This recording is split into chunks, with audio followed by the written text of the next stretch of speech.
Data apps should be like gifts to users. They should be thoughtful and be something users actually want. This project from last year keeps coming up again and again because it has so many implications for how data is communicated and interpreted for users. Okay, story time. Have you ever faced a disconnect between users' expectation and the data at hand? This story is about that gap and how I struggled to develop an app which bridged that divide to give back to users. So, some key takeaways right away.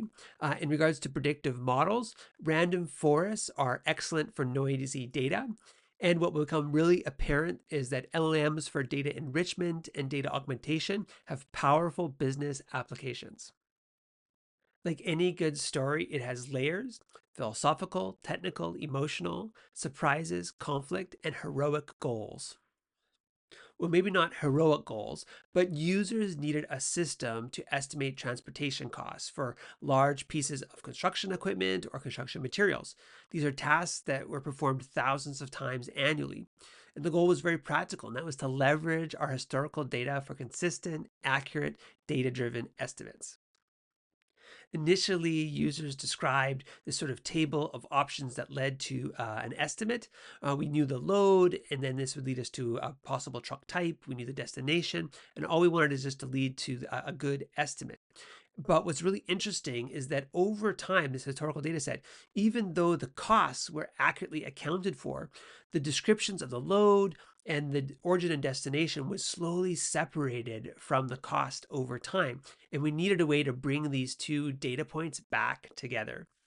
That's where large language models come in. And even though this video isn't explicitly about this process, we were able to augment the original data and infer some of the missing details in regards to origin and destination and load types. This allowed us to further enrich the data with GIS information. And this became a very successful aspect of the project. After processing the data, it became apparent that we were missing a lot of the load information and the truck type that was important for making estimates. And even though I had done a good job recovering different GIS details about the load, we weren't going to be able to deliver that original table because I couldn't make predictions about things that aren't in the data. What was eventually decided was this map based predictive model. Azure has lots of tools for maps, and so users could just simply set an origin and destination, and we could extract the route information and put that in the predictive model, which gave us this great intuitive interface to make better business decisions. This is an overview of some of the tools that I used in the project and tools that I use daily. I keep coming back to this project to consider things that I could learn about developing better data applications for users. And I'm really interested to hear others about how people approach this mismatch between user goals and the realities of the data. And I'm also interested to hear about what other layers of meaning and solutions do people see in this story.